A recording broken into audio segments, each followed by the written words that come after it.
হ্যাঁ, নমস্কার বন্ধুরা। যমুনা ওদিকে ইউটিউব চ্যানেলে আবারও চলে এসেছি এক নতুন রেসিপি নিয়ে। আমি একটা কড়া বসিয়ে দিলাম, দিয়ে আমি গ্যাসটা ধরিয়ে দিলাম।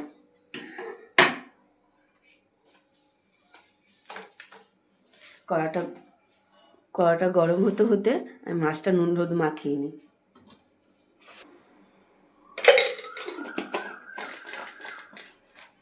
তেলটা হয়ে গেছে, আমি এবার দিয়ে দিলাম।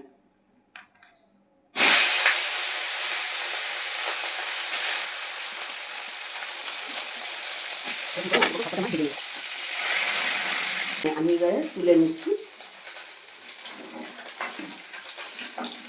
এই তেলটার মধ্যে আমি আলু দিয়ে দেবো। আলুটা পরিমাণে যার যতটা লাগবে ঠিক সে যতটা দেবে। আমি একটু আমার যতটা লাগবে ততটা দিয়েছি আমি। তোমার আলুটা কিন্তু নেড়ে ছেড়ে খুব ভালো করে ভেজে নেব।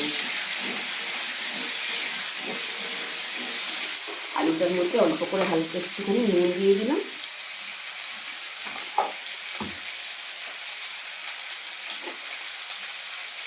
আর অল্প একটু হলুদ দিয়ে দিলাম। দিয়ে আমি এটা খুব ভালো করে একটু নেড়ে নেব, ভেজে নেবো আলুটা।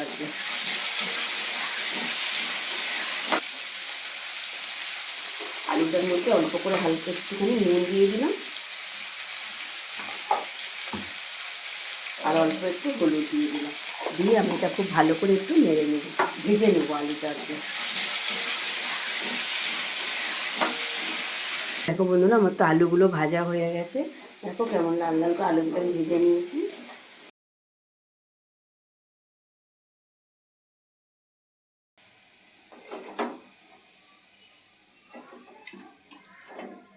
আলুগুলো তো আমি তুলে নিলাম। এবার এই তেলটার মধ্যে আমি পেঁয়াজ দিয়ে দেবো।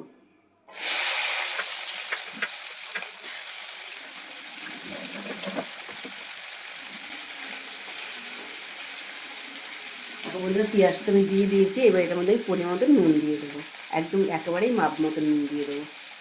1 চামচ নুন দিয়ে দিলাম আমি। দিয়ে এবার পেঁয়াজটা খুব ভালো করে ভেজে নেব। দেখো বন্ধুরা, পেঁয়াজটা তো আমি ভেজে নিয়েছি। এবার আমি টমেটোটা দিয়ে দিলাম। টমেটোটা দিলাম। এবার তার সাথে আদা রসুনের পেস্টটা আর 3টে কাঁচা লঙ্কা দিয়েছি। কাঁচা লঙ্কা দেখো বাজারে তো কাঁচা পাকা মিশিয়ে বিক্রি হয়, নিয়ে সাথে পাকাই 3টে আমি সব জিনিস দিয়ে দিলাম।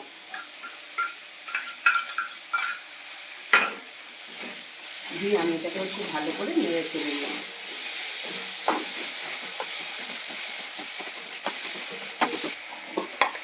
এবার আমি এটার মধ্যে 1 চামচ হলুদ দিয়ে দিলাম, আর একটু দিলাম ধনের গুঁড়ো দিলাম 1 চামচ, জিরের গুঁড়ো দিলাম 1 চামচ, আর 1 চামচ 2 চামচ জিরের গুঁড়ো দিলাম। আর আমি কাশ্মীর লঙ্কার গুঁড়ো 1 চামচ দিলাম, আর 1 চামচ দিলাম। কেন কাশ্মীর লঙ্কার গুঁড়ো তো ঝাল হয় না, অল্প দিয়ে হবে। আর আমি যে কাঁচা লঙ্কা 3টে দিয়েছি, আর অল্প করে একটু জল দিলাম। ঝালটা তোমরা যে যেরকম খাবে ঠিক সেরকম দেবে। এই যে মাছের কাঁটা তো ঝাল ঝাল করে একটু এ করে রান্না না করলে ভালো লাগবে না। মশলার মধ্যে আবার একটু জল দিলাম, দিয়ে একটু খুব ভালো করে কষতে হবে। খুব ভালো করে মশলাটাকে নেড়ে চেড়ে কষিয়ে নিতে হবে।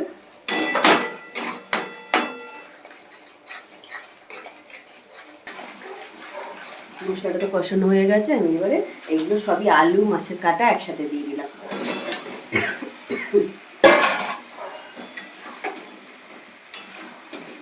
দিয়ে আমি এবারে খুব ভালো করে সব কিছু নিয়ে এক জায়গায় কষিয়ে নেব।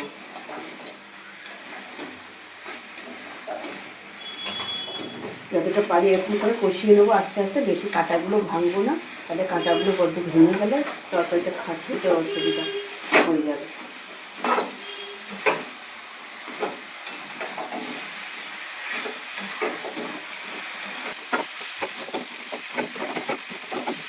বসিয়েছিলাম সেই জলটা আমি দিয়ে দেবো।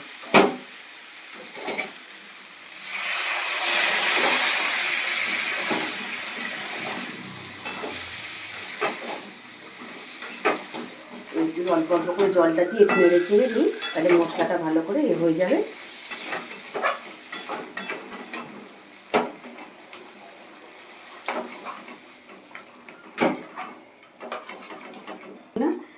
বলছি মাছের কাটা তো বেশি বড়ো রাখবো না আমি।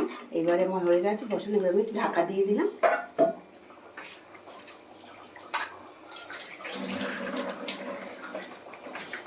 আমি এবার এটাকে 5 মিনিটের জন্য ঢেকে দিলাম, দিয়ে গ্যাসটা একটু কমিয়ে দিলাম।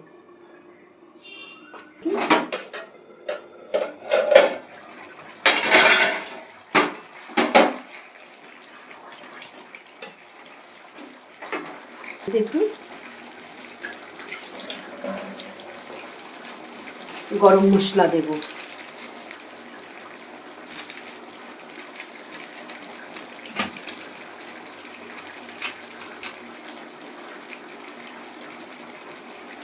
খুব বেশি দেবো না, অল্প করে দিলাম। তোমরা এর থেকে বেশি খেতে চাও দিতে পারো, কোনো অসুবিধা নেই। এবার একটু নেড়ে ছেড়ে দেবো। দেখো বন্ধুরা, কিন্তু কাঁটাগুলো খুব বেশি কিন্তু ভাঙিনি, কাঁটাগুলো একটু গোটা গোটাই আছে, তাহলে খেতে ভালো লাগবে। বেশি কাটা কাটা তরকারিটা হয়ে গেলে খেতে অসুবিধা। এটা তো ভাতের সাথেই খেতে হবে। গ্যাসটা এবার বন্ধ করে দিলাম, দিয়ে একটা পাত্রের মধ্যে আমি ঢেলে নিই।